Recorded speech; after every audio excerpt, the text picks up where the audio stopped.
is Netflix's newest original series. I'm just going to do a little short review about this because I managed to knock this out in a few days because honestly I really enjoyed it. I didn't think too much of it when I first saw it advertised, but I've been in a bit of a downspout about what to watch on Netflix recently, so I gave it a chance, and I was pleasantly surprised. There are a few things I liked, a few things I didn't, but let's just get right into this. Glow, or Gorgeous Ladies of Wrestling, tells the fictional history of the 1980s Women's Wrestling League, which was Glow. Growing up and being born in 1993, I never really paid attention to this. In fact, I didn't know this was an actual thing. I thought this was made up for Netflix until I did a little bit of research myself and found out that it was based on a real wrestling league. I didn't go too far into the research, mainly because wrestling's never really been my thing. If I had to pick fans or who I was a fan of, definitely Macho Man or Hulk Hogan. But that's really my extent of wrestling. In the early 90s, I played a little bit of video games about it, never really paid a whole bunch of attention to it, but it was nice coming into this without any knowledge really about Glow and the historical events that happened with it. The show stars Alison Brie as a actress in LA, I believe, that gets basically she's being rejected for every role she gets into, and she stumbles upon this director who's putting up Glow and creating Glow for a TV show and staged fighting, obviously, because it's all just based on real life wrestling.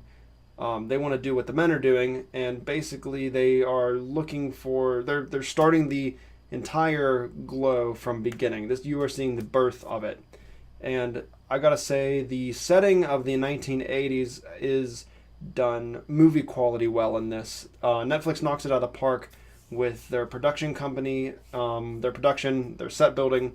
It looks like the 1980s. There's never really a moment where you go, that looks really modern. I liked everything from the first to the last episode. It looked like it's the 1980s. Another thing I liked is the individual characters. Each wrestler has a character, just like real life, and I think they did really well. They were all pretty interesting. There were a few I didn't find myself too involved with. I just didn't invest in them too much, but the main ones I got to think of is Liberty Bell, Cherry, the Wolf Lady. They were all pretty funny and great. There are a few that I didn't like, but I'm not going to go into too much detail there. The character development is really good from beginning to end. You meet these characters, and throughout the story you learn more and more about them. And especially one character, which I'm not going to ruin, definitely has a special connection to another character in the show. And it doesn't feel forced. It doesn't come out of nowhere. It really makes everything that's been happening to these two characters make sense, really. Some things I didn't like, honestly, I didn't like Alison Brie, and she's the main character. I just felt detached from her. I wasn't invested. I thought she was annoying. She does a pretty despicable thing pretty early in the show, and that makes another character, one of the main characters, really hate each other. But I wasn't rooting for her. I didn't like her. She plays a character named Ruth.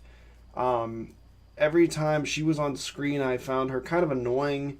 I thought her acting was just a little bit over the top, but I wasn't a fan. I found other characters other than her much more interesting. I found them more compelling, more complex.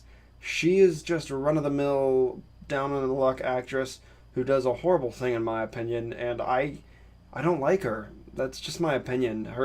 Alison Brie did a fine job conveying this character. Like I said earlier, a little bit of overacting, but her character was just not likable to me. Overall, I enjoyed Glow more than I thought I would. So I'm going to give this a 7 out of 10. There were just a few things I didn't like, some slow parts. There are a lot, for 10 episodes, it's really rinse and repeat sometimes. But the character development, the way it's set in the 1980s, the cinematography is great. The soundtrack, I didn't even talk about the soundtrack. They just use 1980s songs, but they're very well placed. It doesn't feel out of touch. It's just this main character I did not enjoy very much. She's just too unlikable for me, and that's where really this drags down. Looking forward to season 2, and I hope that they can pretty much recover from it, where in the end they kind of do, but you have to watch a show to really know what I'm talking about.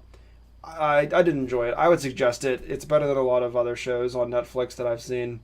But yeah, thanks. That's my mini review, and I'll see you guys next time. Bye.